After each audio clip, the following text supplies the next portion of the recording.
Hello and welcome to the Ice Guys, brought to you by the National Hockey Now Network. This is the show that takes you into the world of the National Hockey League. Every game, every day, from a betting perspective. With pro sports handicappers, Ian Cameron, Alex B. Smith, and various guests from the world of hockey and sports betting. And now, here's your host, Ian Cameron. Welcome to the Ice Guys, presented by National Hockey Now, Thursday, January the 5th. Ian Cameron, Alex B. Smith. We are here ready to break it down. A big Thursday slate on tap. Just 10 games on tap, a big slate as usual. We'll break it down in just a second, analyze every game as we do, side total and player props with each game. First, though, brief recap, very brief on last night. There were only 3 games.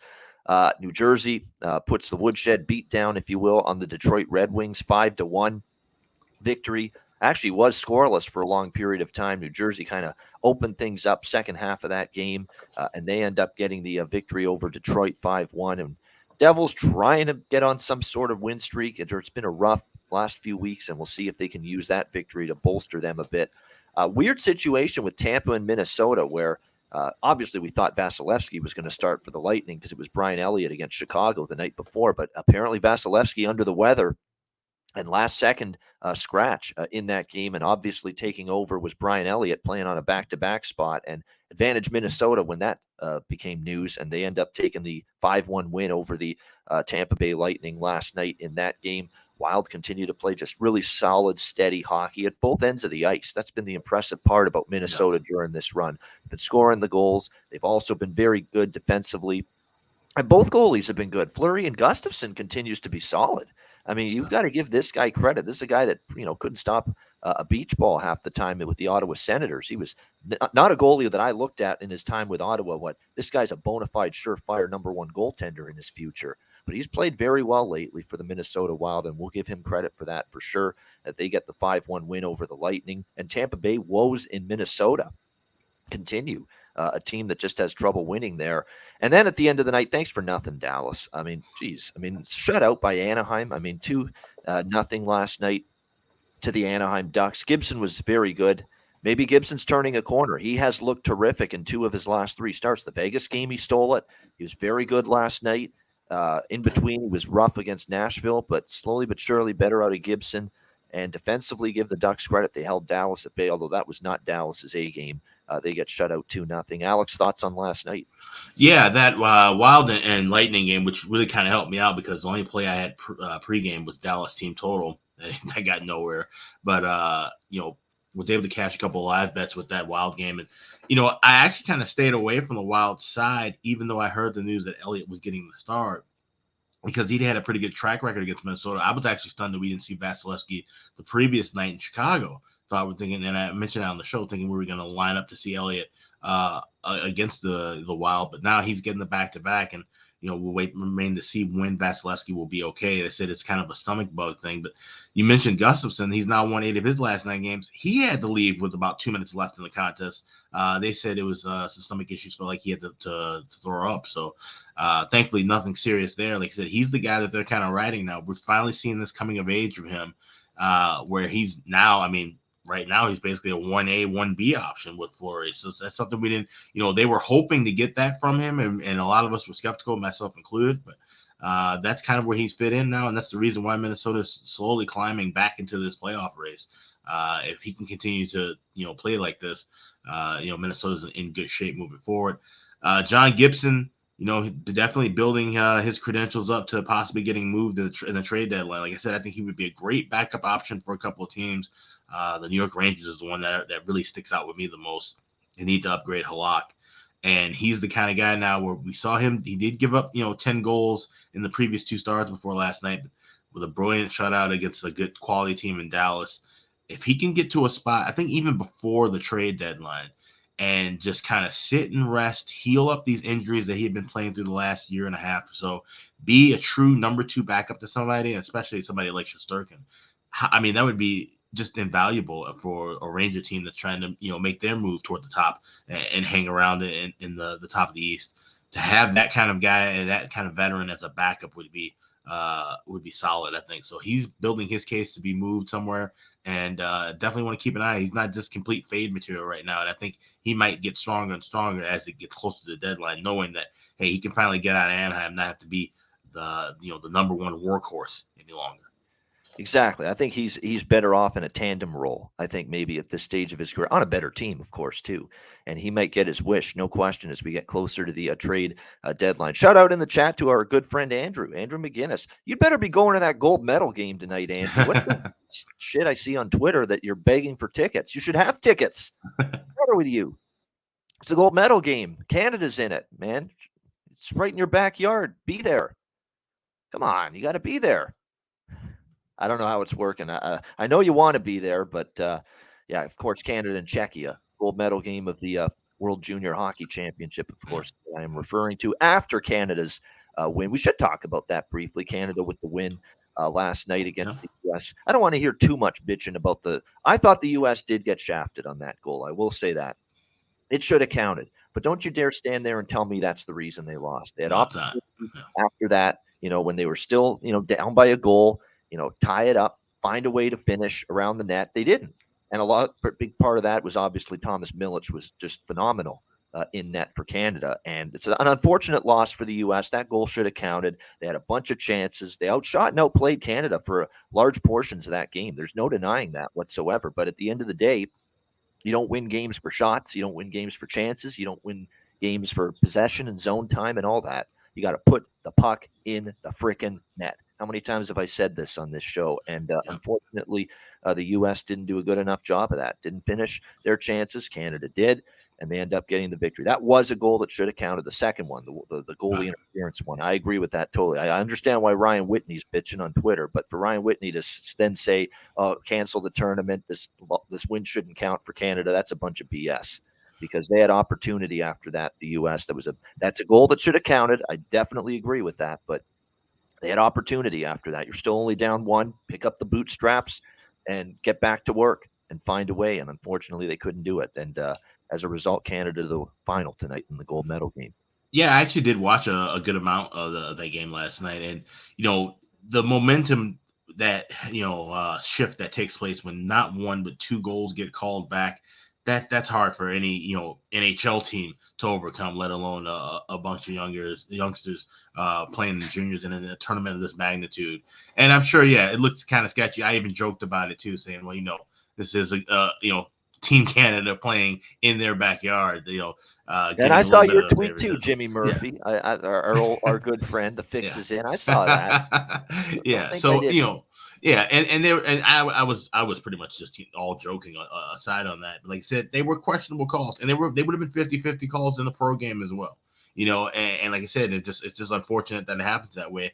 And the fact that they said where they had a chance to tie it up, you end up giving up a goal, but then you still have a chance to, cut the lead in half and make it 4-3. To have that one called back, I think that was really the real backbreaker for that one, for that game. And like I said, Canada just rolled with the momentum. And, Connor Bedard, I mean, this kid, he is fun to watch. And, the legend continues to grow with the 23 points now in 7 games. Like, it's just unreal. It's absolutely, it's ridiculous. It's truly insane what this kid is doing here at 17 years old. He's not even old enough in this damn tournament to be able to not wear a face shield. He's got to wear a face shield because he's still so young. 17 years, that's the IIHF rule. If you're not 18 years old, you've got to wear a face shield for all the games. And that's how young he still is. And look what he is doing at this tournament for Canada. It's just sick, obviously. And you want to know why the tank for Bedard promotions are on with all these fans of teams that are in the bottom of the NHL standings right now? It's because they see what could be awaiting them if they land this guy in the draft next year. No question about that. Hopefully we can land on some winners here for this Thursday card. It's another great Ian segue in the books there. Let's get to the Thursday slate. We'll start with the Seattle Kraken and the Toronto Maple Leafs. Toronto minus 210 home favorites, 6.5 the total in this game. So I'm pretty confident the Leafs are going to do what they've done really repeatedly since the Christmas break, and that's put the puck in the net. They have been very good offensively, this Toronto Maple Leafs team. We're looking at, for them, Very impressive. 19 goals for them in 4 games since the Christmas break. I mean, they've got their offense totally in gear right now. No question about that. They face a Seattle team that's won 2 straight against the Islanders and the Oilers. I liked Seattle there at a live underdog price just because of the fact, they got embarrassed by Edmonton at home on the Friday night before that, and the over got there. We talked about that great trend with these Edmonton games off and under. What is that now? It's 11-1. By the way, now for overs in Edmonton games off and under in their previous game. I mean, that's just remarkable stuff. Just make sure you file that away in the back of your mind. It's just an incredible angle, and it cashed again in that Seattle Edmonton game the other night. The Kraken rather continue this road trip here tonight against Toronto. The Leafs, I would think, are going to be looking to tighten it up a little bit because they know they weren't happy with that ended up being just a pond hockey game. I was certainly thrilled to see it. I had the Leafs team total over and the full game over split with the Blues and the Leafs the other night, and I was certainly loving what I was seeing, but I know the coaches weren't. I know Sheldon Keefe probably not thrilled with just the trading of chances all night long, the breakdowns defensively, the turnovers with the puck management issues, which are suddenly creeping into Toronto's game again. I mean, this is the most baffling shit you'll ever see because they got 3 defensemen out, no Riley, no Brody, Muzzin's still out. These guys are probably 3 of their best defensemen. And the whole while those guys are out, here's Toronto tightening it up defensively, bearing down in their own end, playing as a 5-man unit that is structured, forwards coming back to help out the blue line and back checking more than they did previously. Just a great 5-man unit defensively. They were playing like all those games and all those weeks with all the injuries on the blue line. Now, slowly but surely, they get TJ Brody back a week or 2 ago. They get Riley back a few games ago, and it's back to up and down, and the defense is crumbling again. They're giving up chances. They're turning the puck over. I mean, just you would think it's the reverse. They have all the defensemen out. They struggle. And then when they get everybody healthy, they're tight. It's been the reverse. They get everybody back now, and they're getting worse defensively in their own zone. They're making more mistakes with the puck. It's hard to believe, but that's what we've seen with the Leafs here in recent games. So, even the game against Colorado, 6-2, Colorado had a bunch of chances in that game. Murray was very good. They just haven't played good, sound defensive hockey. You've got Seattle on the flip side. Talked about how they're goaltending night to night. Can't trust it, whether it's Grubauer, whether it's Martin Jones. And here tonight, it looks like it's going to be Martin Jones in net for Seattle. Back to Matt Murray, as you would have expected for Toronto. It wasn't the greatest of nights for Ilya Samsonov against St. Louis, but I don't think it's all his fault. I think definitely the blue line in front of him wasn't great. So I think for me, this is going to be a split. And there's going to be a lot of these games on the card tonight where I'm splitting between a team total over and a full game over. This is one of them. I like Toronto team total over 3.5. I think they can very capably get to 4 goals against this Kraken team, over 3.5 at about -135. And I think the over 6.5 can get there as well. Alex, what do you think here? Seattle, Toronto. Yeah, I like this over. 6.5 is a little too high. I probably will wait for something adjusted in game. Even if I get a 6 at a plus price or lay $1.25 with 5.5. I don't think there's going to be an early enough goal to where we have to worry about that. We can grab that live play, and that's the way I want to attack this. But I don't want anything to do with a side or a total here. We saw Toronto, one of those games where like we said it, they can either put the foot on the gas for 60 minutes, play a great game, or they can lay an egg. And it seemed like they were trending towards playing a good game. They completely blow it, lose 6-5. So I do think they will have a little bit of energy to them early. But like you said, I think they're going to be focused more on the defensive end as opposed to the offensive. They're trying to get that chemistry back with that blue line. And we talk about it, when you have cluster injuries, things don't always just seal back because, the 6 best players are now back in the blue line. Well, it takes time for them to gel and get that chemistry back. The same thing with looking at forward groups as well. So, Toronto in due time, I think that defensive core will get back to what we saw when everybody was hurt, but it's going to take a minute, and I think Seattle will be able to get some offense rolling. But Martin Jones has kind of regressed into his form as well, so definitely like the over, but I'd say wait and get a better adjusted price. All right, so Alex is eyeing the over, but maybe looking at something live. 5 straight overs for Toronto, 8-2 to the over in their last 10 games as well, and a good prop game because I certainly think we're going to see goals both ways in this one. I still say Eli Tolvanen, just picked up off waivers from Nashville, undervalued. He has a point to prove, chip on his shoulder. Felt the Predators gave up on him too early. That's probably what he thinks. And he's got a second chance here with Seattle. He scored in his first game with the Kraken. He's down on the third line with Yanni Gord and Oliver Bjorkstrand. So there's a decent prop look there potentially. Matty Beniers is rolling. I can't talk anyone out at betting his props right now. Wenberg on the second line center spot's been good. I think he scored the other night. McCann. I mean, there's just a bunch of different options for Seattle. On the Leafs side, look, I know Bunting's been really good. I wouldn't say no to a prop bet, goal or point prop for him. Matthews, Nylander, Marner, Tavares, I get it, are the big names. Don't sleep on some of these down the lineup guys. And the reason why Toronto is dangerous right now, they've got the second and third line rolling for them offensively. Alex Kerfoot is playing good hockey right now for Toronto offensively. He's picked it up here in recent games. He's on a point streak. He's scored goals in multiple games lately. Alex Kerfoot might be worth a look. Pierre Engvall might be the best option right now for the Leafs in terms of value. He's gotten a point in 6 straight games, and he has scored now in back-to-back games for the Leafs against St. Louis and Colorado. So Pierre Engvall is an absolutely terrific option if you're looking for value tonight for the Leafs. You could get him to get a goal at a really solid number, plus 400 range type of price with that. And wouldn't talk anyone too out of our guy. I'm going back to Calle Yarncroke, still making things happen on that second line with Marner and Tavares as well. So Calle Yarncroke, consideration there as well. So a good prop game. Lots of value in that game in terms of player props. All right, Arizona, Philadelphia. We've got Philadelphia minus 150, home favorite, 6 the total in this game.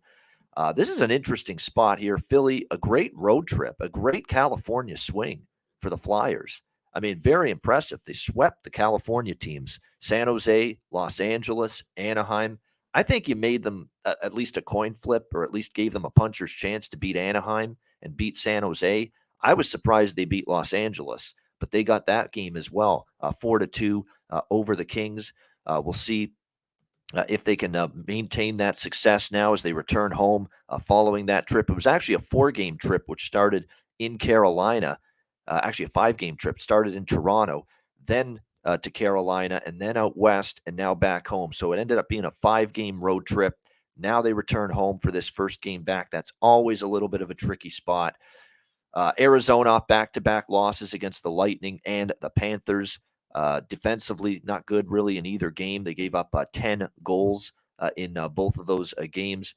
I believe Vejmelka, though, only got the start in one of those. It looks like in terms of tonight's game, Vejmelka is in net for the Coyotes once again. Carter Hart will get the start for the Philadelphia Flyers in this game. No, it was Vejmelka in both of those games, I should say, against Florida and Tampa. So it was a rough 2 games for him, a guy that has played well at times this year for the Arizona Coyotes. But, you know, the team in front of him hasn't necessarily played that stingy, shut-down, solid defensive hockey that we have seen at times this year, at least in little flashes we've seen it from the Arizona Coyotes.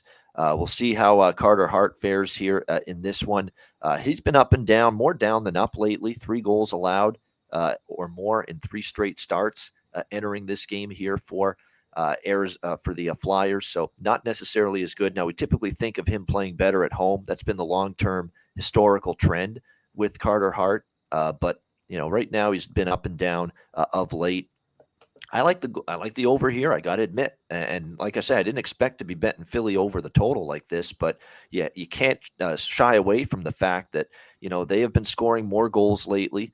You know, we've seen their goals total 6 or more, their games total 6 or more goals now in 7 of the last 8 games.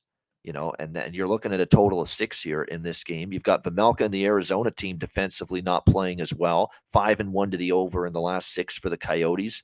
The Flyers have gone 5-2 to the over their last 7. 2 straight head-to-head meetings between these clubs have gone over the total as well. And like I said, Philly scoring. I mean, it's been impressive. Tippett and Lawton and a bunch of different guys stepping up for them right now. Noah Cates, Morgan Frost is finally starting to produce as the number 1 center for this team. They have scored 4+ goals in 5 consecutive games. So I think goals are in the offing. And I think I might sprinkle on Arizona just a little bit here. Tricky spot. You know, you come back from that 3-game swing. You're feeling good. Now you're laying $1.50. That's not the bet on spot. That's not the bet on price for me with Philadelphia. So I might lean to the Coyotes here. And I think you get the Coyotes maybe bringing a little something extra. Can't be happy with the way they played down there in Florida. What do you think here, Alex? Coyotes, Flyers. Yeah, I know a lot of people in the chat are mentioning the draw, and I kind of do lean with that. There's a couple spots I like more with the draw, but I wouldn't be shocked to see this. It definitely not a spot where I'd be looking at the Flyers 150, even on a 3-game win streak. Like I said, coming back home off of a successful road trip, that's usually a time where you see teams lay eggs. I would probably look at the double chance with Arizona or draw to go that route. But what I like even more is the first period over. Only laying $1.40 with 1.5. We've seen Arizona 9-4 the last 13 games going over in the first period. Philly 4 straight to the first period over. Like I said, Hart had been up and down. Vejmelka has been a bit shaky at times. And Vejmelka is getting the start tonight, and make a note of that because tomorrow Arizona plays at Chicago, and it would be Connor Ingram getting the start there. So probably going to be looking at maybe playing Arizona here in this spot and fading them tomorrow. This road trip is kind of getting a little bit long for them, but I like this first period over more than anything else. So I'm laying the $1.40 with a 1.5. There we go. That's the first period over here. 1.5. Coyotes and Flyers for Alex. Yeah, prop wise, anyone I named on Philadelphia just a moment ago when I was talking about this game is probably someone you can go with here. Frost, Tippett, Farabee, Lawton, Cates. All of these guys are undervalued, and those have been the guys that have been stirring the pot offensively for the Philadelphia Flyers lately. Arizona, Nick Schmaltz, top line, consider it always worth a look. How about all of a sudden lighting it up with 5 points in the last 4 games and goals in, I believe, 3 straight games? Yes, he scored against Toronto, Tampa Bay, and Florida. As Don Cherry always called him, Nick Nick Bukestad for the that still cracks me up. Nick Bukestad for the Arizona Coyotes. He's been really good lately, and he's been chipping in offensively. So there's a good prop look there right now for the Coyotes. He's feeling it at the moment. Chychrun, this is a guy that's kind of showcasing himself, right, for the trade deadline. He's picked things up big time in terms of his contributions offensively. He has 5 points, 2 goals in the last 4 games for Arizona. So if you can find Chychrun props, so there's some good options both ways here in a game that I think we'll see some goals in tonight. Philly a little sloppy after the road trip, because when you're coming off the road trip like that, a lot of times you make mistakes with the puck defensively or a little step slow. And I think we might see that here tonight in this game. Nashville and Carolina. We've got Carolina minus 220, home favorites, 6 the total in this one. Carolina, great run obviously during the win streak. Terrific stretch of hockey. Comes to an end. Their win streak getting snapped by the New York Rangers the other night, 5-3. It was 11 consecutive wins, 17 straight games with at least a point for Carolina, coming to an end in that 5-3 loss to the Rangers on Tuesday night. Something very special. Brady Shea saying the right things. Had something pretty special this week. We'll try and forget about this one, move on, and then try to get another streak going. The key word there is we'll try and forget about this one and move on. Will they forget about it and move on is the question. I don't like Carolina in this spot. I don't love the price, first of all. When you have that kind of win streak, it becomes tricky with trusting the team to pump themselves right back up again. Like when you go that long and that many games in a row winning, 11 for Carolina, and then you have the streak snapped. Not only have it snapped, but you have it snapped by a team you wanted to beat badly. Like that was playoff revenge for Carolina on Tuesday night against the Rangers. And to lose to them again and have that team that knocked your ass out of the playoffs last year and then snapped your losing streak, that's a rough feeling right now for Carolina. So I think this honestly could be a live dog situation here with Nashville tonight. Now, we know Carolina is the better of these two teams. There's no question. If Carolina brings their A game, they'll win, period. They're just better than Nashville, and they have won 4 in a row head-to-head over the Nashville Predators. Nashville's been inconsistent, no doubt about that. They've only gone 3-3 in their last 6 games. They can't seem to get on any sort of sustained success. I think 2 games has been their longest win streak, in the last few weeks. When they beat Edmonton and Chicago back-to-back. Then they dropped 2 in a row to Dallas and Colorado. They beat a bad Anaheim team. a tough loss to Vegas where, they got out to an early lead, then they fell behind, then they rallied to tie it, and then they lost in overtime 5-4 to Vegas. And then they beat up the Laval Rocket in their last game, because that's what they are right now. The Montreal Canadiens 6-3 in their last game. So, there's just so much inconsistency in Nashville's game, but I do lean to the Predators here. It's going to be small stakes, small play, probably a split too between the first period and the full game, because this could be a spot too where Nashville jumps on Carolina early. A little hangover after the New York game and having the streak snapped for Carolina, but then Carolina, the better team, gets stronger as the game goes on. They wake up and they still find a way to win the game. So that's why I think with Nashville here, if I'm going to bet it, I'm going to split between first period, full game with the money line. What do you think here, Alex? Preds, Canes? Yeah, I think that's actually the best option. Go Nashville first period and maybe look for a spot to play that small, and then look for a spot to jump on Carolina, because I don't see them losing back-to-back games. And we saw Kochetkov finally have a bit of a rough game, and I was worried about that. I said I like the Carolina in that spot, but I was worried. I said if they lose this game to the Rangers, it would probably be Kochetkov finally having an off night, and that's exactly what he did. I don't know if he gets the start here. I don't expect him to have another bad game against this Nashville squad. And like I said, full game price is pretty inflated. That's the only way you can look would be Nashville. But I would say maybe take a small sprinkling with Nashville first period. They come out of there with a 1-0 lead, and then hop on Carolina live, and they can come back and win this game. That's not a bad option either. Yeah, definitely is maybe looking at the live wager for Carolina if they fall behind, because there is some level of trepidation for me trusting Nashville, and they're 7-11. Let's be honest, that's not a good road record. 7-11. They are on the road, trusting them to be able to win this game in going away. So again, they could pounce on Carolina early. It's usually Saros, by the way, confirmed in net for Nashville. We think it'll be Pyotr Kochetkov for Carolina, coming off one of the roughest outings he's had certainly all season long. But certainly a good goalie. We know there's a lot of talent there. We'll see if he's able to bounce back tonight for the Canes. As far as the prop market, like this one, I think is going to be lower scoring. So than the last two games we talked about. But when you look at the lineup situation here, there's been some shuffling going on. Marty Necas continues to produce for this team. He's gotten 3 goals in the last 4 games and just a 6-game point streak. 2, 3, 4, 5, 6, 7 points in the last 6 games. So you move into the country, you're going to meet Marty Necas. Yeah, Martin Necas still worth that look here for Carolina. He's been obviously one of the favorite player props for me to target this season for them. The third line, which had been rolling. Remember, I talked about Stahl, Martinuk, and Fost.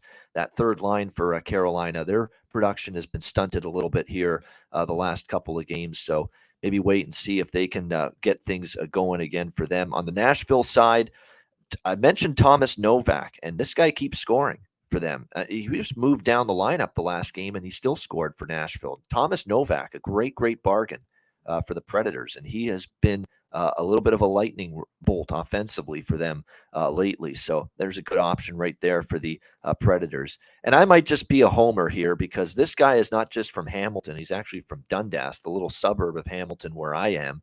Mark Jankowski. He's going to play on the second line for Nashville tonight. Just a little, and he's moving up the lineup. And he's from my home, so I got to bet that. Little homer bet there.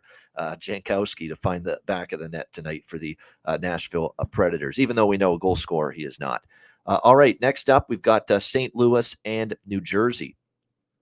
In this next game, it is currently New Jersey minus 170. Home favorites in this game, 6.5 being the total in this one. Blues obviously got the win last night against the Detroit Red Wings. It's a back-to-back spot for the Devils tonight as they return home and face the Blues. We'll see if they can get the job done in this game. I don't know about that. I mean, I don't know about laying $170 with this team right now. I'm not really all that in a rush to do it, though they're off a big-time win against Detroit, trying to get on a little bit of a roll after seeing them pretty much in the doldrums for the last month. I don't also really want to back St. Louis either. They did pull through with a 6-5 shootout win against Toronto on Tuesday night, but they are still very depleted. We know they're without O'Reilly. We know they're without Tarasenko as well for a long period of time. This Blues team, they overcame it against Toronto. And look, they wanted to beat Toronto too because Toronto beat them the week before in St. Louis. So give them credit, but still very shorthanded. O'Reilly, Tarasenko, Krug on the blue line still out. I know but they found a way. And look, Craig Berube kind of called out Saad, Shen, some of the veterans to be better going into that Blues-Leafs game. And I think both of them scored. They did. Both of them scored in that game, Saad and Shen for the Blues. So maybe there's some good prop looks for them tonight, because I think Craig Berube got the old whip out and said, we need more from you guys now, especially with O'Reilly and Tarasenko out of the lineup. Believe me, it's dog or pass here. Like, I'm not laying $170 with New Jersey, and I ain't laying $170 with Mac fucking Blackwood. No, there's just no way that's going to happen right now. Blackwood shitting in the dead of night. No, we're not doing that right now. I need to see more from him at the moment to trust him at the moment. 4 goals allowed in the last start he made against Carolina. I mean, every time New Jersey got a goal for Blackwood in that game, he'd spit it right back out again against Carolina in that. So he's got a lot to prove to me right now, Blackwood. 3.05 goals against, 888 save percentage. I still think they need Vanacek to be their number one guy. I think he's the better option, but obviously on a back-to-back, Lindy Ruff, after having Vanacek in last night, is going to probably go to Blackwood tonight. So I'd probably go with maybe a St. Louis team total over. I think that's not bad. 2.5, by the way. You got to lay some juice. It's -150, but they should get to 3 goals here. The one thing the Blues have done, even during their struggles, is score goals. They scored 6 against Toronto. We saw them score 4 against Toronto, 4 against Vegas. They're capable of getting to 3 goals here. 3 against Chicago. They did get held to 2 by Minnesota. But I don't know if New Jersey's got that defense and goaltending right now that Minnesota does, and certainly less so with Blackwood possibly in net tonight. So maybe a Blues team total over, and certainly maybe the full game over here as well. It's hard not to look at St. Louis as a dead nuts over team right now, because I want to mention something too about O'Reilly. We think about his offense, and everybody just right away, Alex, they react to the offense that you lose without that guy. You lose defense. You lose penalty killing. You lose key parts of your defensive game as a team with Ryan O'Reilly, the captain, out as well. And you saw it without him against Toronto. It was pond hockey. It was just no defense whatsoever. I'm sure they're going to try to tighten up, but they're a much worse defensive team without O'Reilly. It's one of their best defensive forwards. So don't sleep on that. So for me, it would be Blues team total over and a full game over split probably in this game. What do you think here, Alex? St. Louis, New Jersey. Yeah, I'm taking a shot here with the Blues. I actually got +160 this morning. We've seen some money come back in. New Jersey has lost 7 straight at home. They've also lost 8 of the last 11 meetings against the Blues at home, and St. Louis 16-5 the last 21 meetings overall against New Jersey. So those are some strong trends to go with. Like you said, this is a Devils team that I think is still not in great form, definitely not in the form to be laying $1.60, $1.70 with. I think St. Louis finds a way, and like you said, 4 goals might be all you need tonight. I don't think it's going to be that high scoring of a game here, even though St. Louis has trended to the over. I'm taking a shot with the Blues. I could see them squeaking this out to be kind of a close 3-2 victory. Yeah, definitely. The Blues, it's dog or pass for me as well. I mean, I'm not laying $170 with New Jersey tonight. We don't have goalies confirmed. Again, we're pretty damn sure that it's Blackwood for New Jersey, and we think it'll be Binnington for St. Louis. But again, we don't have those confirmed right now. You're right. St. Louis head-to-head has done quite well against New Jersey. We'll see if that carries over to this game tonight. As far as the props go, this is probably a good one to look at a few things as far as that goes. And again, there's going to be players in new roles right now, especially for St. Louis because of who they're without. They're going to have to pick up the slack and get that offense going. Saad and Shan, as I mentioned, got a kick in the pants the other night from the coach. Thomas and Kyrou on the top line, maybe worth a look. Don't sleep on Levo and Neighbors. Jake Neighbors is starting to get more power play time too. So if you really want to go bargain hunting, Jake Neighbors and Levo on that third line for St. Louis might be a consideration. For New Jersey, I think you go, Hughes is just lighting it up every night right now. For this Devils team. So it's hard not to include him, especially if you're doing the same game parlays, putting him in some SGPs. Jesper Bratt's on a roll too, so that's a good option right now for the Devils. So another situation where you've got some good prop options with that Blues and Devils game. All right, even next up, Dougie Hamilton too would be another one I'd look at. Yeah. Great call. He had a great goal the other night. call jumping up into the play even more right now. I think it's because at times during this bad run of the Devils, offense has been the problem. They had struggled to score goals. So I think Dougie sensed that and said, you know what? Let's get involved. Let's jump into the play. Let's become more activated from the blue line. And you're seeing that in his results right now, no question. All right, Rangers and Canadiens next up. -200 road favorites, 6 the total in this one. It was so much fun to do it. I'm going to do it. We'll do this every show, but we're going to do it one more time. The Neil Diamond here. We'll roll it out here. The Montreal Canadiens traveling blue line shit show. Give up the goals, give up the puck like everyone knows. And everyone knows the Canadiens blue line shit show. Yeah, and it is a blue line shit show right now. For the Montreal Canadiens. I mean, it's tough on Marty St. Louis. It really is. I mean, he doesn't have an NHL blue line at his disposal right now, be it because of injury, because of lack of depth, because of a lot of issues right now that just don't permit him to put out an NHL caliber blue line on the ice every night. So it's been a tough run for him in that regard, and you're seeing it play out here since the Christmas break. This has been just a wretched run defensively for the Montreal Canadiens. What do they give up? 7 to Florida, 9 to Washington, another 6 spot against Nashville. And I know you jumped on that Predators team total over the other night against Montreal. And you were concerned, even I was a little bit. It's not like Nashville lights up the tote board every night when it comes to scoring goals. And even they were able to get to 6 against the Montreal Canadiens the other night. So they just can't keep the puck out of the net. I mean, let's be honest. I mean, Matheson is a huge loss. He's a veteran presence. He's very good. Caden Gooley was the best young defenseman they had. He's on IR, playing the best, and the most minutes. He's out. And you got Edmondson and a bunch of youngsters that aren't ready for the minutes they're being asked to play. Harris and Kovacevic and even my guy, Arbor Jacki. You're asking a lot of him. He's got to play a lot more minutes, and Weidman. So, yeah, it's a tough spot right now with this blue line. They can't defend at the moment, unfortunately, and it's been tough on Allen and Montembeault. And, a lot of it's been the players and the play in front of those goalies, but they deserve some blame too. They could be better, Jake Allen and Sam Montembeault, than they've been. So it's just been a mess defensively for Montreal. We've been taking the team totals of every Montreal opponent lately, and that's what we're going to do here. Rangers team total over 3.5. But I'm also going to put that with the full game over 6 in this game because we do apparently have a Yaroslav Halak confirmation in net tonight for the New York Rangers. And although he has been better lately, I don't want to make it sound like he's still that same, struggling goaltender he was early in the season. But nevertheless, his numbers are still below average, 3.04 goals against average, .893 save percentage. Yeah, he's facing his former team. He was with Montreal eons ago. But nevertheless, I think, it's still going to be a drop-off, obviously, from Igor Shesterkin when you go to Yaroslav Halak. Again, 3.04 goals against, .893 save percentage. So I think definitely Montreal, especially back home. The one thing about Montreal is they have been giving you a better effort on home ice. No question about that. And it wouldn't shock me after just getting truly embarrassed on that road trip if they, show up and play hard tonight. I just don't know if they can defend well enough to win this game. And I still think the Rangers are the way the Rangers are going offensively, too, is something we should talk about as well. I've been very impressed. The big guns are carrying the way for this team.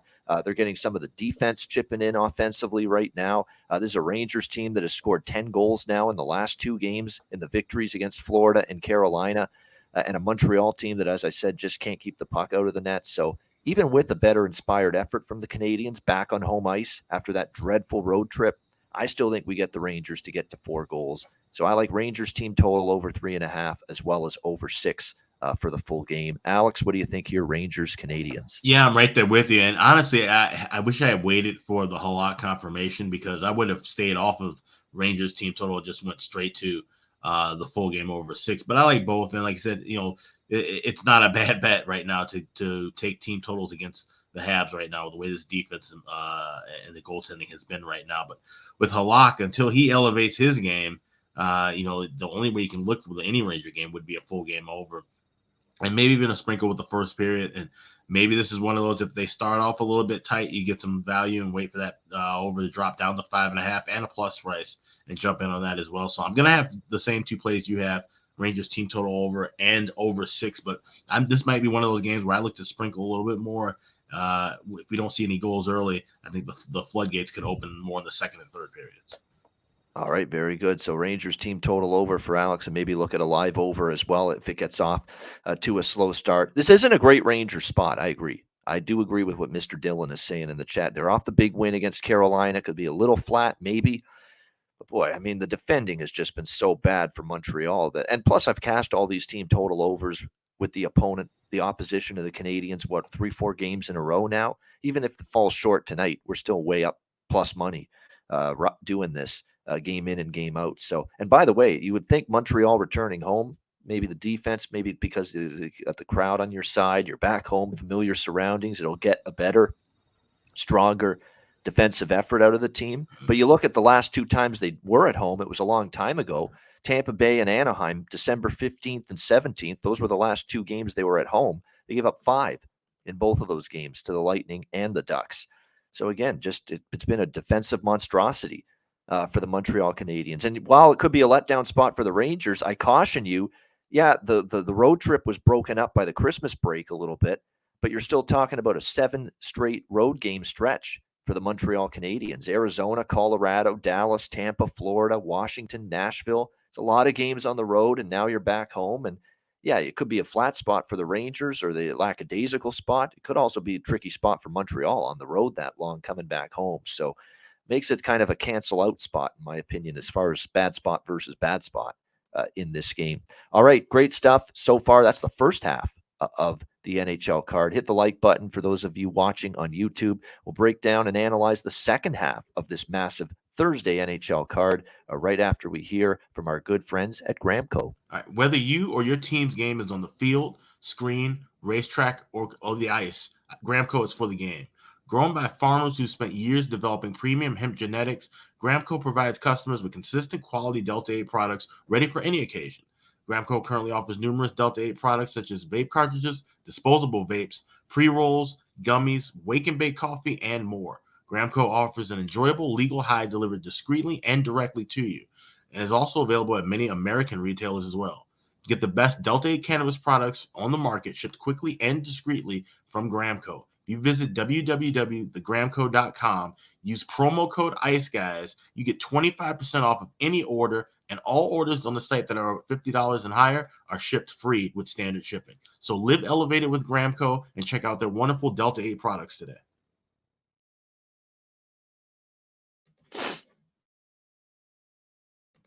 All right, we're back here on the Ice Guys. A couple props, too, in that Rangers-Habs game. We do have some lineup shuffling going on. I mean, Caulfield's ridiculous right now. He's the one guy scoring every game for Montreal. I wouldn't say no, but you're obviously not getting the prices you are with some of the other players. But Caulfield's on fire right now. Slavkovsky on the second line, moving on up. Dvorak, too. So there's 2 options, undervalued, moving up to the second line for the Canadiens tonight. As far as the Rangers go, Kakko on the first line is starting to heat up. Kravtsov on the second line may be worth a look as well tonight. Although we know Panarin's starting to go, Zibanejad and Kreider have been good, but don't sleep on Kravtsov and Kakko, from a value standpoint for Ranger props here tonight in this one. All right, next up here as we continue along on this massive Thursday NHL slate. Next up, we've got Washington and Columbus. It is Washington minus 210 road favorites in this game. Total currently sitting at 6.5, shaded to the under in this game. We talk about Washington. Awful loss, by the way, to the Buffalo Sabres on Tuesday night. The one thing, Alex, and credit to you, because you took Buffalo, and then I was twisted my arm basically to take Buffalo. I like what you were, and plus I like the price. And I knew Buffalo after the Ottawa loss. They seemed to rise up against the good teams. They did that. But the one thing I didn't even consider, and I don't know if even you mentioned it on the show talking about when you like Buffalo against Washington, was the emotions for playing for their brotherhood team, their brother team in the city, the Buffalo Bills and the DeMar Hamlin stuff. And sure enough, there they are decked out in number 3 shirts, entering the arena the other night against Washington. Obviously, in their minds and their hearts and in their thoughts was DeMar Hamlin, who plays for another pro sports team in the same city. And there was that extra intangible, if you will, on the Sabres side Tuesday night. And they ended up getting the victory over Washington, and the Capitals, of course, on the losing end of that, even though Alex Ovechkin ended up having a couple of goals in that game. Not enough to beat the Buffalo Sabres the other night. They'll be looking to bounce back here on the road against this Columbus Blue Jackets team. And look, that Ottawa game for Columbus, that's the last time I'm taking them on the road. Maybe on occasion I'll bet them at home. But, I mean, their road record now after that loss is 2-13 this season on the road for the Jackets. And they end up getting shut, not just lose, but shut out by the Ottawa Senators 4-0 the other night in that game. They're now 1-8 in their last 9 games. You'd think Washington can bounce back here. They have won 4 of the last 5 meetings against Columbus, including 2 straight here in Columbus. And the last one was last year in March, and it was ugly for the Jackets. They lost 7-2 to the Washington Capitals in that game. You'd think Washington here, a situation where they should be able to bounce back. This is the first of a back-to-back. They do host Nashville tomorrow night, the Capitals. So from a goaltending standpoint, who do they go with tonight? They decided on Darcy Kemper for this game tonight for the Capitals. And look who's back in between the pipes for Columbus tonight. Elvis Merzlikins, his first start since December the 13th. And another opportunity for him to try to get his game back. And that's where he's at right now. He doesn't have his game right now. He hasn't had his game for a long time. 4-8. 4.68 goals against average, .864 save percentage. We've seen a lot of fits and starts with Merzlikins in terms of he has a 6-game stretch, he gets hurt or something happens and he's out for a bit, or he struggles and he gets benched for a bit, and then he comes back and we say, okay, an opportunity maybe for him to find his game, and he still can't find his game. We've said it repeatedly on this show. I think he needs to get the hell out of Columbus. I think he needs a fresh change of scenery. He needs to get away from the trauma and the tragedy that occurred with Matiss Kivlenieks. Obviously, that shook him up quite a bit. Definitely, I think he just needs to get out of there. And he may not get his game improving until he finds a change of scenery, hits the reset button, and finds himself elsewhere. That's kind of what I think now. So to me, I would only look Washington in regulation. You can actually get, a decent price here with it, around -130 or so with Washington in regulation. But more than that, I like the team total. I'm just going to zone in on that. Washington team total over 3.5, -120 or so is what you're looking at here. I'm not going to ask the Jackets to do anything because I don't trust them offensively right now. They have scored just 4 goals in the last 4 games, this Jackets team. They have been dormant offensively. So I'm just going to focus on the Capitals and ask them to score 4, which I think they can here. So Capitals team total over 3.5. Alex, Washington, Columbus. Yeah, I'm right there with you on that Washington team total. And you mentioned it about the last game of Washington Buffalo. I thought this was just, it's interesting how things work out sometimes. Tage Thompson gets the hat trick, so 3 goals. He scores his 30th goal of the year to win the game, and that was exactly 3 minutes into overtime. So, show that solidarity, of course, like I said, with the teammates and Hamlin and Buffalo. Have things line up like that sometimes to just come out, and it's always fascinating to see that. But with the Caps, I mean, they played a great game in that battle, and they're going to battle, throughout. They're going to, bring the offense now. This is the Capitals team that we kind of, were expecting to see a little bit from an offensive standpoint, but they've been actually turning in some halfway decent defensive battles as well, and that's why they've been winning games. So team total 3.5 and -$1.20, definitely a play on here. Elvis back in for Columbus. Not sure if he's going to just be fully ready right out of the gate. He could be a bit rusty. So I think this is a decent spot, decent number here for Washington to go over that team total. All right, liking the team total over here as well, Alex, for the Capitals, over 3.5 in this game against the Jackets. As far as the prop market goes, one person I was going to recommend here for Washington, I mentioned him the other night, and he scored in the game against Buffalo, and unfortunately he's out now, and that's tricky Nicky Dowd. I mean, this guy's just been rip-roaring offensively from down in the lineup, too. This guy only plays on the 4th line most nights, and yet here he is. He's finding a way to put the puck in the net most nights lately for the Capitals. I mean, this guy, since December 19th, he has scored 5 goals in the last 7 games for the Capitals, but he's out tonight for Washington. That's actually a bigger loss than you would think. Normally, yawn when it's a 4th liner that's out of the lineup, but Nick Dowd has been very good for the Washington Capitals of late. It looks like Ovechkin, Kuznetsov, Sheary, Milano, Strome, Oshie are top 6 going into this game tonight. Sheary is the one that I think continues to be undervalued. He's just been really good up on that top unit with OV for the Capitals. For Columbus, I don't know how much they're going to score, so don't go crazy with their props tonight in this game. They're struggling right now big time to put the puck in the net. But I will recommend one player, Emil Bemstrom. Okay, this guy is going to be in that patented number one line, top line right wing spot. And this has been a revolving door all season long. Lion A was out for a long period, and they had to fit so many different players, got an opportunity on that spot with Gaudreau and Kent Johnson. And it looks like it's going to be Emil Bemstrom tonight, who's capable. And actually, they haven't scored a lot lately, but Bemstrom has scored 2 goals in the last 3 games for the Jackets, and he's going to get that opportunity on the top line tonight for them. So definitely worth a look. Yeah, Eric Gustafson, Cubano's Cheesecake, you're right. I mean, this guy's just been insane with the point production lately for Washington from the blue line. He's a defenseman, and he's got a 7-game, 13-point streak going. Yeah, 13 points in the last 7 games here for Eric Gustafson. Pretty insane stuff. 3, 5, 6, 7, 9, 10. Yeah, 13 points in the last 8 games now. He actually was held without a point for a rare occasion against Buffalo the other night. But that's incredible production. So point props for sure on Gustafson. And if you can sprinkle on that goal prop, you're seeing plus 560. I wouldn't say no to that. Gustafson has scored 6 goals for the Washington Capitals from the blue line. Remember, he's a blue liner. He has scored 6 goals in the last 8 games for the Washington Capitals, and you can get plus 560. So that's a good find there by our guy, Cubano's Cheesecake. Maybe a couple bucks on that if you're so inclined. All right, we got the Islanders and the Oilers. Edmonton minus 150, home favorites, 6 the total. Here's a team once again, Edmonton, in one of these situations where they're trying to talk about how they've got to play better on the back end, better defense. And we've seen Edmonton go through these issues before. They're now questioning themselves defensively again after Seattle erupted in the second period to take control of the game against Edmonton the other night, and they ended up winning 5-2 in that game. We'll see if they can bounce back with a better effort here on home ice tonight against the Islanders.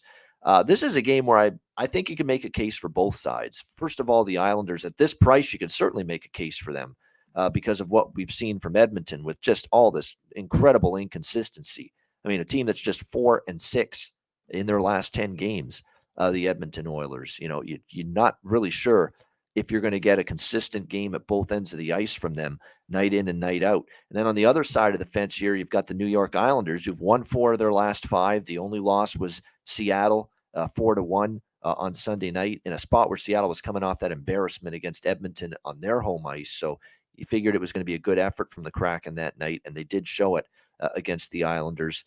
I do lean over simply because of the Islanders trending that way all of a sudden a little bit lately. Edmonton certainly up and down offensively, but this is going to be more of a prop game for me rather than either side. There are some props that do stick out and make some sense to me here in this game. We'll start with the Islanders.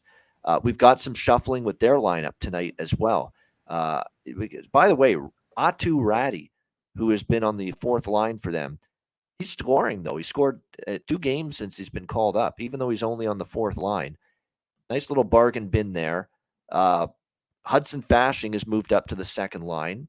I wouldn't talk anyone out of looking at a prop involving him. The big move is Casey Cizikas, another Don Cherry special. He'd always call him Casey Saditas. But yeah, Casey Cizikas moving up to the top line, it looks like, for the Islanders, alongside Matt Barzal and Josh Bailey for this game. So, and one thing about Cizikas, I think he's not a bad fit for that line because of the fact that he works hard. He's a great forechecker. He's physical. He can create open space, you know, for his line mates and find that opening. And he has gotten 3 points and a goal in the last 2 games for the New York Islanders. So I definitely think it's a prop worth looking at. On the Edmonton side of things, this is one that's maybe, Alex and everybody in the chat, one of my favorite props of the entire night here in the NHL for the Edmonton Oilers. And this is, I think he's capable of taking advantage of this opportunity that he's going to have tonight. Obviously, Jay Woodcroft's looking for a spark. He's looking for someone to finally fill that right wing spot, or actually the left wing spot, I should say, on the top line, because it's been McDavid and Hyman together for games, and they keep putting that Puljujärvi up there, and he can't put a puck in the fucking ocean for the Edmonton Oilers. And I think even Jay Woodcroft saying, I can't keep giving that guy that spot. And he's down to the third line now with McLeod and Fogle. They're not going to break up the Nuge, Draisaitl, and Yamamoto. That's been a good line for Edmonton. So who's going to get that spot with McDavid and Hyman on the top line, which normally, of course, would be Evander Kane's spot. And, of course, he's injured. Klim Kostin is going to get that spot tonight for the Edmonton Oilers on the top line. And I think and I've seen a lot of Edmonton games. He has been very noticeable. He's had chances every night. He's worked hard. He's put himself in position to score goals. I think Jay Woodcroft's bang on here, and he's a smart guy. When he makes coaching decisions, I trust them more often than not. He sees what I see. Klim Kostin's been noticeable. He's been physical. He's been going to the tough areas to score goals. He has 3 goals in the last 3 games for Edmonton, and that's when he was down the lineup. Now he's going to play with McDavid and with Hyman. He does have offensive confidence. Like I said, 3 goals in the last 3 games, down the lineup, playing on the third line before tonight, and now he's elevated to the number 1 line alongside Connor McDavid and Zach Hyman, and you can get Klim Kostin tonight in this game to score a goal in the plus 520 range in some books tonight for the Edmonton Oilers. Absolute thievery of a price. Thievery. 3 goals in the last 3 games. He wasn't even on the top line in those games. He was on the third line. Now he gets to play with the best player in the world and a pretty damn good player in his own right in Zach Hyman, and you can get a great, great price here on Mr. Kostin here to find the back of the net for the Edmonton Oilers. We're talking upwards of plus 520 in some books, even plus 400 or more in a lot of other books. So great price there. Kostin, goal scorer tonight for the Edmonton Oilers.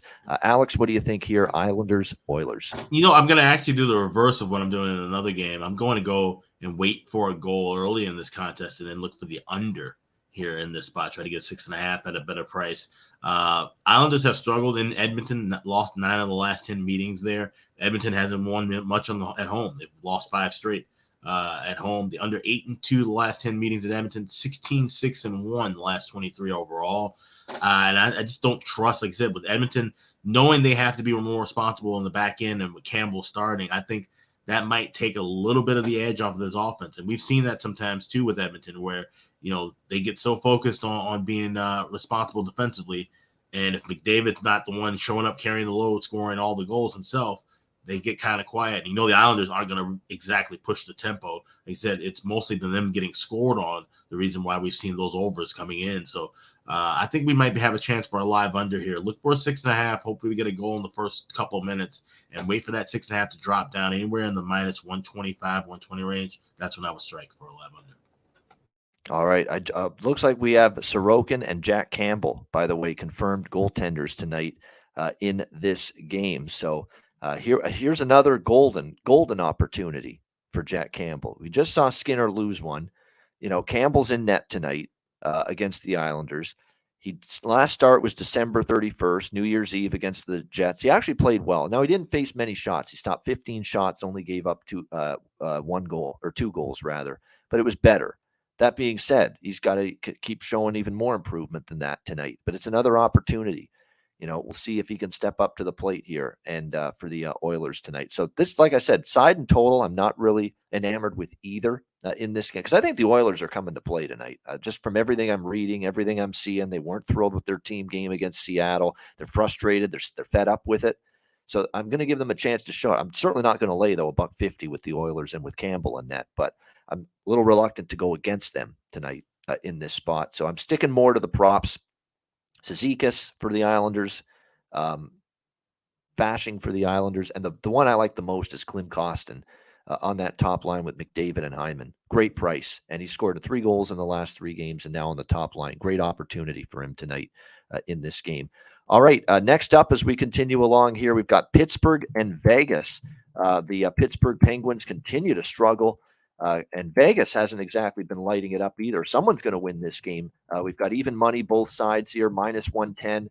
The total currently sitting at 6 across the board. I have a hard time betting either side in this game. Although I will say Vegas maybe starting to get healthier at the moment. Definitely they are, because it looks like Jack Eichel is coming back tonight for the Vegas Golden Knights. The last I heard is that he was skating. He was at practice.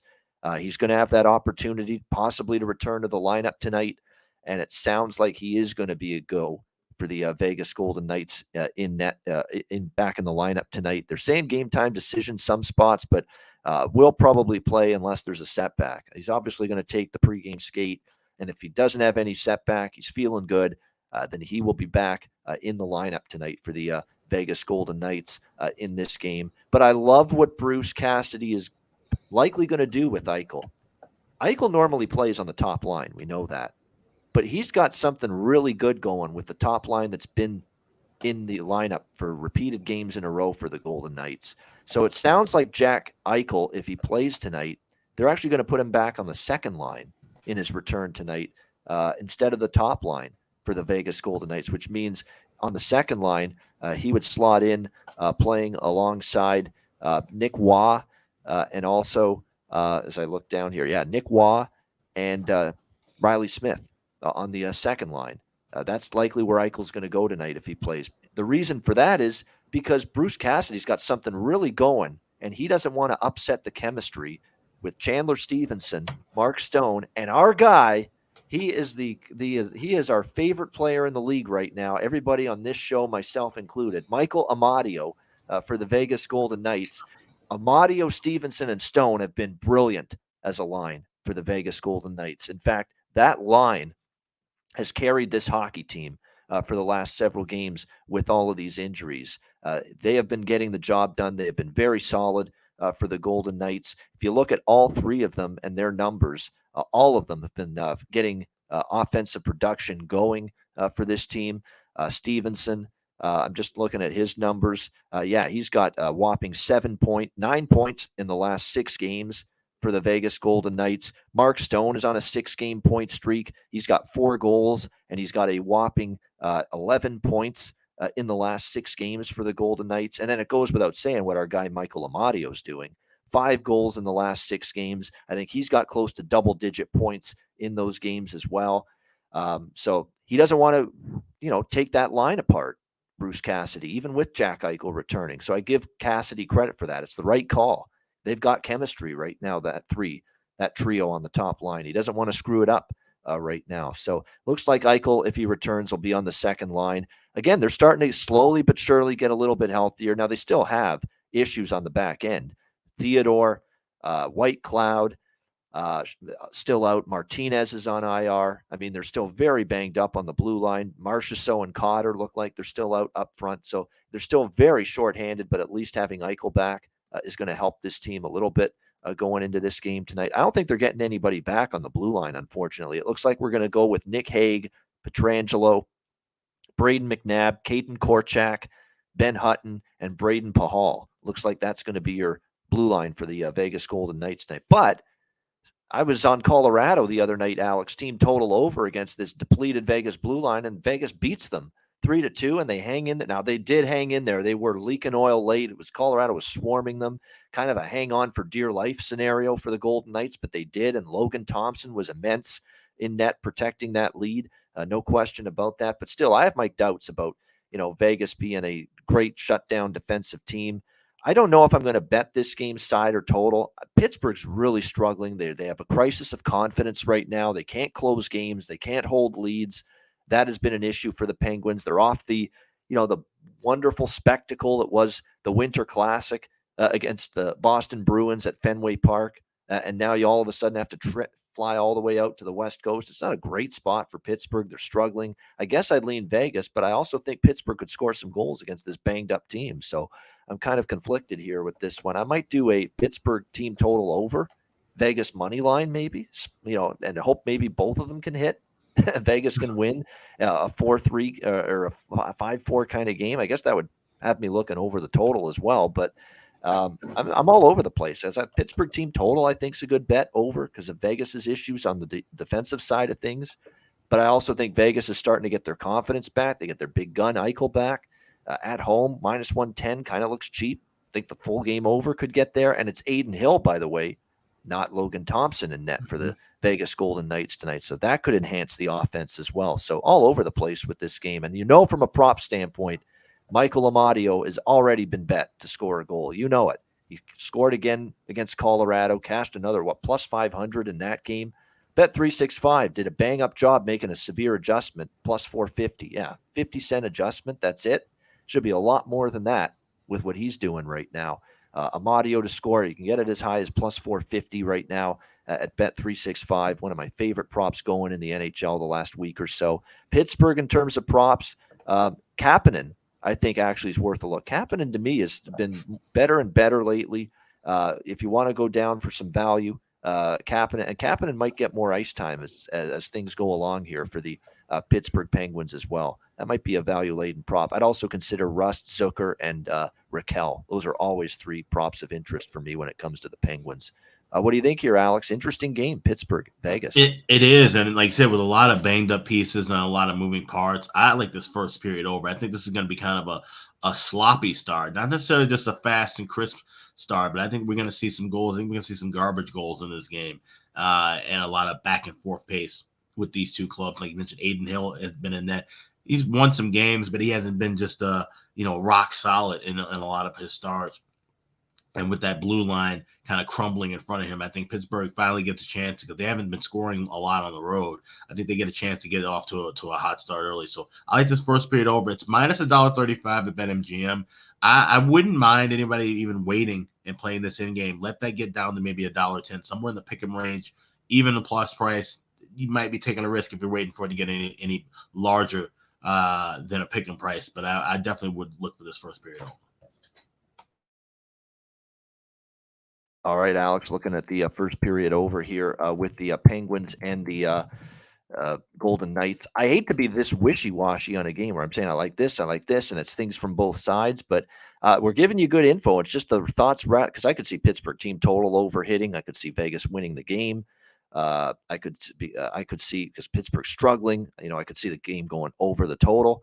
I could see a bunch of different things. I could even see an under here, but I just think with that Vegas blue line just beaten up right now, and I know they shut down Colorado, but you shut down loosely.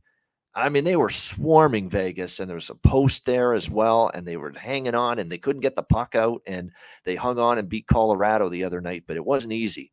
That blue line survived it, but it wasn't a Picasso of defensive shutdown effort by this shorthanded blue line. Keep that in mind. And now they have Hill in that, not Thompson, who was a big part in bailing them out against Colorado the other night. All right, Colorado and Vancouver now next up. We've got Colorado minus 150, road favorites, 6 the total in this game. A lot of people, myself included, thought, well, if you get Nathan MacKinnon back, we'll see if this Avalanche team can get on a little bit of a run. Well, McKinnon's been back for 2 games. They're 0-2. So it hasn't happened. They lose to the Leafs and the Golden Knights, but against Vegas, again, they had just so many chances to tie that game late, and the puck just was not going to go in for the Colorado Avalanche late in that game. That being said, the urgency, Alex, has to start rising for Colorado, because all of a sudden, they're on the periphery in this playoff race in the Western Conference. So they need to get their game back together. They need to start winning some hockey games again. The question is going to be, will they be capable of doing it? Because this is now a 4-game losing streak for this team, and the last 2 since MacKinnon returned to the lineup for the Colorado Avalanche. So we'll see if they can bounce back tonight, finally get off the schneid. And keep in mind, they're still without Manson on the blue line, still without Byram. Landeskog is nearing a return, not ready to come back yet. Big Val Nichushkin is still out. Evan Rodriguez, day-to-day with an upper body injury. He was out of the Vegas game because of that injury. We'll see if he's able to return tonight for the Colorado Avalanche, but not a certainty as of yet. But all that being said, with the 4-game losing streak here that Colorado's on, Alex, doesn't it feel like this is their breakout night potentially? It kind of feels that way to me. I mean, because Vancouver just continues to sputter, continues to be, horrendous defensively, especially on home ice, guys. I mean, this is really, really pathetic how they play on home ice. Other than the San Jose win 6-2, I mean, they have had a miracle comeback against Seattle right before the Christmas break. The home record's been dreadful. I mean, we've seen them get shut out by Minnesota. They give up 5 to Winnipeg and a 5-1 loss at home, 5-1 loss to St. Louis at home. They end up giving up a 6-2 loss to the Islanders in their last home game the other night. They are now 7-11 on home ice this year, the Vancouver Canucks. It's just been very, very disappointing from their standpoint, the way they have played. We'll see if JT Miller can get along with the starting goaltender tonight. That's been an issue. Of course, Colin Delia, breaking my heart. Yeah, Colin Delia in net tonight for the Vancouver Canucks. And definitely, I don't think it even matters, Delia or Spencer Martin at this point. The defense is just pathetic in front of both of these guys. Now, Delia did play well in his last start against Winnipeg, actually. 3 goals, but faced 38 shots. And actually, the Edmonton game, December 23rd, he was in net. They won that game 5-2. He played very well in that game, too. 2 goals allowed on 33 shots. But can that keep going that way with this blue line still being just a disaster for the most part in front of him? I'm not so sure about that.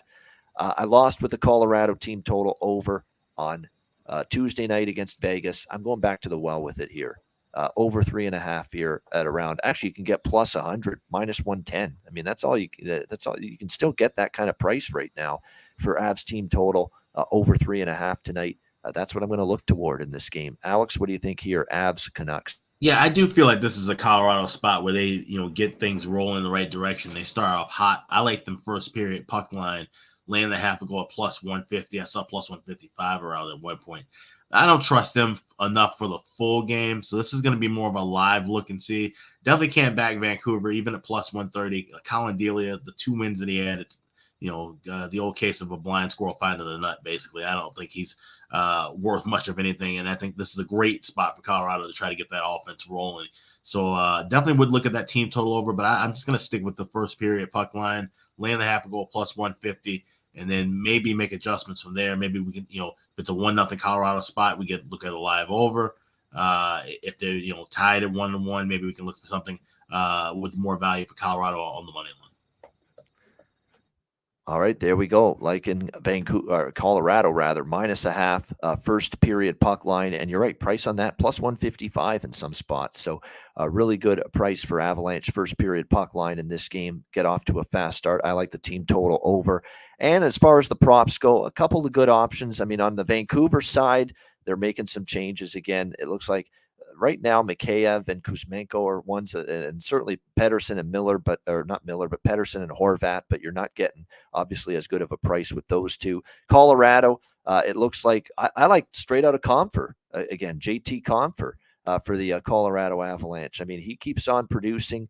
They're in a pickle right now because I think JT Compher, I think he senses that Joe Sakic, the GM, he might go after a second-line center at the trade deadline because everyone's talked about that. Who's going to be the Nazem Kadri role on the second-line center spot for this Colorado team? JT Compher is playing almost like a player right now that's saying, hey, you don't have to trade for anybody. You've got a capable second-line center in-house right here with me, with JT Compher. And he's playing like it right now. I think he's trying to show the management that, hey, you don't need to trade for anybody. I'm a capable second line, because normally he's a third line center, but because of the injuries, he's had to move up to the second line center. And the thing is, if you're going to be a second line center, you can't just be a defensive minded centerman. You've got to be able to show that offensive upside. And lately, Compher's been doing that for the Colorado Avalanche in recent games. You look at his last 5 games, he has 6 points and 3 goals in the last 5 games for the Colorado Avalanche. So JT Compher is an excellent prop option, in my opinion, tonight, once again, for this Colorado Avalanche team. All right, we wrap it up with the final game of this massive card. It is the Boston Bruins and the Los Angeles Kings. We've got Boston minus 165, road favorites here in LA. The total in this one currently sitting at 6 across the board. This is an interesting one. Let's start off with the fact that Boston faced LA recently in Beantown, and it was one of the rare losses on home ice for the Bruins. The Kings got them in a shootout, so it's a little Boston revenge here. That's the plus on the Boston side. But there are a lot of negatives on the Boston side going into this game. You're off the Winter Classic. You hosted it, so I think it's even more of a potential tough spot to try to, play a really good game, show that focus immediately following that game, especially when you hosted it. It was in your backyard. And the way the Bruins won that game, trailing most of the way, they tied in the third period.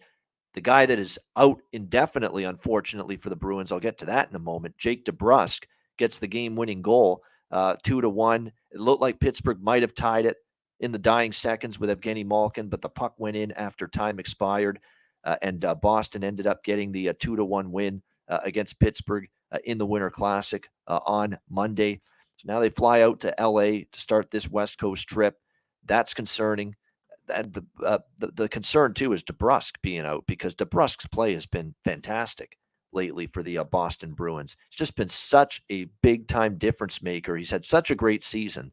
And look, maybe there's some truth to the fact that him and Cassidy didn't have the best relation. There was some whispers that that was the case, that Cassidy didn't love his play all that much, and DeBrusk wasn't fond of Cassidy, whatever. I mean, Montgomery's there now, and with Montgomery, he's played great for the Bruins this year. No question about it. He's been fantastic. And unfortunately, Jake DeBrusk, we found out, dealing with a hand injury and a lower body injury suffered in the Winter Classic against Pittsburgh, and he'll be out a minimum of 4 weeks. So he's going to miss the next month for the Boston Bruins. And that's a big loss considering what he's meant to this team. It's a guy that has scored you a bunch of goals this year, 16 goals, 14 assists, 30 points in just 36 games for the Bruins this year. He has 5 goals in the last 6 games for the Bruins, and he has 2, 4, 5, 6, 7 points for the Bruins in the last 5 games as well. That's a big loss for Boston. And obviously they can overcome it. They have shown all season they can overcome injuries. Look what they did early in the year. Marchand wasn't available. Carlo was out. Grzelcyk was out to begin the year. They had a bunch. McAvoy. All those guys were out, and they still won games. And that was what catapulted this incredible season they're having so far. But the way DeBrusk's playing right now, they will miss him, no question. And on the LA side of things, I kind of like what I'm seeing from this team right now. They're playing some good hockey. They beat Dallas the other night 3-2. That was a fun hockey game. It was back and forth. It was well played on both sides. Could have went either way. It ended up going to LA 3-2 against the Stars the other night. And by the way, how freaking good is Bob Wischusen? I love that guy when he's doing play-by-play on ESPN. He's excellent. He called that game, and it was a really good hockey game. 3-2 for LA. They beat Dallas in that one. They have now gone 7-2 in their last 9 games. They've played very well on home ice throughout the Philly game. Kind of a flat spot it was for them after beating Colorado in a shootout before that. But they beat San Jose, Anaheim, Calgary, Vegas, Dallas in recent home games, playing well. I think they're live tonight. I really do. I think this is a tricky spot for Boston, laying a big price on the road, losing Jake DeBrusk, coming off the emotional high and just the phenomenal environment and atmosphere and spectacle and just participating in the Winter Classic. You're pumped up for that. Are you going to be able to bring it tonight if you're the Bruins coming off that kind of game? I'm not so sure. I think LA's live. I'm taking a shot. Plus 145 here. LA Kings and Phoenix Copley in net for the LA Kings. That's another reason I'm taking a shot with the Kings. He's been terrific. Maybe it's a late season renaissance. Maybe he's just found a great fit here. They're playing better defensively lately, the Kings, in front of their goaltending. That has helped, but it has been marvelous for Copley here in LA. 9-1 now in his 10 starts with the Kings, 2.52 goals against average, 908 save percentage. And meanwhile, no Allmark for Boston, Jeremy Swayman. Now, I'm not saying you just bet against Swayman. Swayman's a capable young goalie, but he's not Linus Allmark, and the numbers bear that out. And it is Jeremy Swayman getting the start tonight for the Bruins. 2.68 goals against, 897 save percentage for him. And it is worth noting he gave up 4 goals in the loss to Buffalo in his last start last weekend. So I think we have a live home underdog here. Alex, what do you think here? Bruins and Kings. Yeah, if I had to play a side, I would look toward the Kings more than the Bruins right now, but I'm going to actually go with the draw here at plus 360. So you could take a shot with a double chance with Kings and draw, but you'd have to lay a little price. But I feel comfortable with just the draw on its own. We've seen the Kings 6 of the last 11 games going to OT or a shootout, and 5 of the last 8 meetings between the Bruins and Kings have gone to OT. And it's interesting. In a lot of those 8 meetings, only one of those games was a blowout. Most of those other games were fairly close. So this definitely feels like it could be one of those kind of back and forth games. The Kings know that, like I said, they got the win against Boston before. They can hang tough and I think force this in the 60 minutes and then past 60 minutes, and then we see LA maybe get the win there. So, if any kind of way you want to look at that, maybe Kings in overtime for a specific. I know sometimes there's some books that have that where the game ends in overtime or ends in a shootout. Maybe that's another option you look at for a plus value, but I'm just going to go with the draw here at plus 360. All right, draw plus 360 here. Boston and LA for Alex B. Smith in this one. As far as the few props of interest in this game, not as many as some of the other games, but a couple. Certainly from the Boston Bruins side of things, with no DeBrusk, you're always interested now. What are the lineup adjustments going to be? Zacha, I think, becomes more of a value-laden prop option. You've got, by the way, Bergeron, Marchand, and Pasternak. Jim Montgomery has not gotten to that trio routinely. They've played a lot of times not together, that group, but they are tonight, the perfection line. Bergeron, Marchand, Pasternak look like they're going to play together. Hall, Krejci, Zacha, Foligno, Coyle, and Frederick, the third line for the Boston Bruins.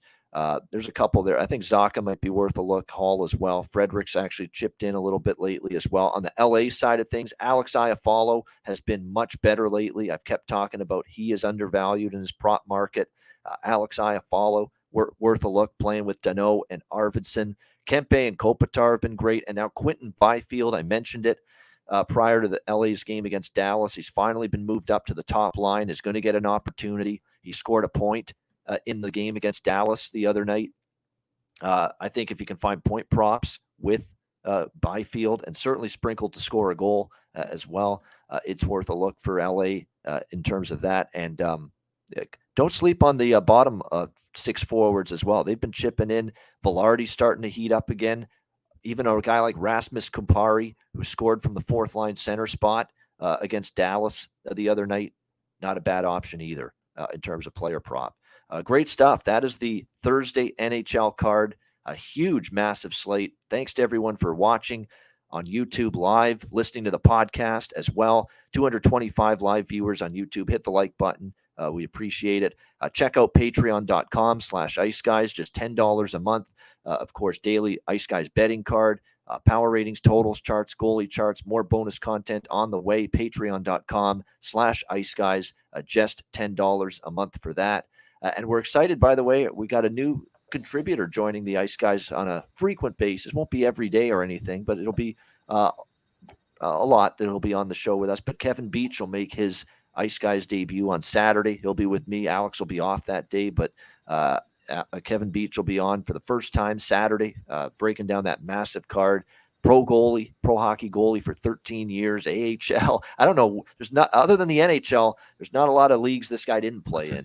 AHL, ECHL, CHL, SPHL, over in Europe, played 13 years pro as a goalie. And I mentioned he's a goalie, so you know what that means? A little bit of a character. It's a little bit of an entertaining figure. So he'll be a good shot of adrenaline, if you will, to the show. So, and he's a very, very serious NHL bettor and very good with props as well. So if you like player prop discussion, he'll be very good with that. So Kevin Beach, Saturday on the Ice Guys show with me. He'll make his debut. Looking forward to that. Also looking forward to Best Bets. They're coming up in just a second. But first, we will hear from our good friends at Manscaped. Support for the Ice Guys is brought to you by Manscaped, our good friends at Manscaped, who are the best in men's below-the-waist grooming. Their products are precision-engineered tools for your family jewels. Manscaped's Performance Package, the ultimate men's hygiene bundle. Join over 7 million men worldwide who trust Manscaped with this exclusive offer for you, courtesy of the Ice Guys. Get 20% off of any purchase and free worldwide shipping with the promo code Ice Guys. That's promo code Ice Guys, all one word, ICEGUYS at manscaped.com. If my math is correct, that's about 400 million balls that you can help preserve with manscaped.com using the promo code Ice Guys. You get the Performance Package 4.0. It is a game changer. The Lawnmower 4.0. It takes care of this, among other things. It'll keep you trim as can be. The Lawnmower 4.0, waterproof. Same thing with the Weed Whacker, which takes care of your ear hair, nose hair. I mean, nose hair in particular. You know, I'm getting up there in age, and nose hair is becoming definitely more of an issue. This will take care of it. It feels like someone's tickling the inside of your nostrils sometimes. It pisses the hell out of me. It bothers me. I need to take care of that shit. This will take care of it for you. The Weed Whacker makes part of the package that you get with your Manscaped purchase, and the Manscaped Performance Package 4.0. You also get the ball toner. You also get the ball deodorant, keep you smelling good and looking good and feeling good down in the nether regions. This package is really going to make you feel good and look good and look better, slim, trim. That's what it's all about. And manscaped.com can help you out with that. So make sure you take advantage of this. Manscaped.com. Get 20% off and free shipping with the promo code IceGuys at manscaped.com. That's 20% off with free shipping at manscaped.com, and use the promo code IceGuys. Unlock your confidence and always use the right tools for the job with Manscaped.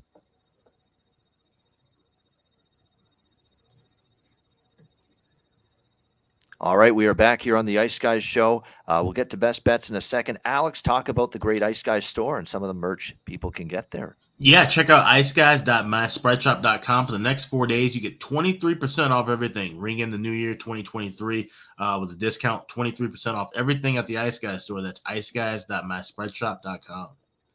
All right, there we go. All right, best bets here to wrap it up on this Thursday edition of the show. Alex, we'll start with you. What do you like for best bet? Yeah, we're going to head out to the desert. We're going to go with Pittsburgh and Vegas, that first period over. 1.5, laying $1.35. Like I said, Vegas having some issues defensively. Pittsburgh having the ride with their backup goaltender, Casey Smith, Aiden Hill going in net for Vegas. I think we see a bit of a slop fest early in this game, and I think we see a couple of garbage goals go in. So I like that first period over with the Penguins and Golden Knights. That's my best bet.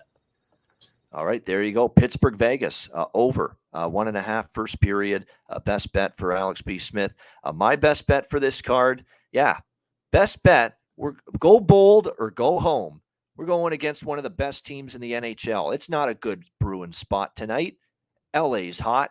They've got a goalie in net that's 9-1 in 10 starts, and they're getting a disrespectful price, in my opinion. LA Kings plus 145. Against the Boston Bruins. That is going to be my best bet for this Thursday NHL card. And that'll wrap up this edition of the Ice Guys. Thanks to everyone in the chat for joining us.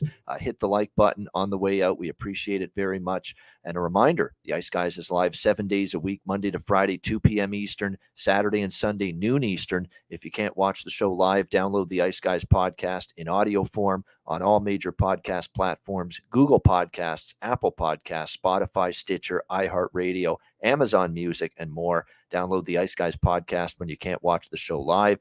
For Alex B. Smith, I'm Ian Cameron. Have a great Thursday night. Enjoy the games and good luck. And we will talk to you again. There he is. I just wanted to make sure you saw Alex's face before we said goodbye. There he is. He's bad for those of you watching on YouTube. You couldn't care less if you're listening to the podcast. But nevertheless, thanks for watching. Enjoy the games and good luck on this Thursday night. And we will talk to you again tomorrow on Friday for another edition of the Ice Guys presented by National Hockey Now.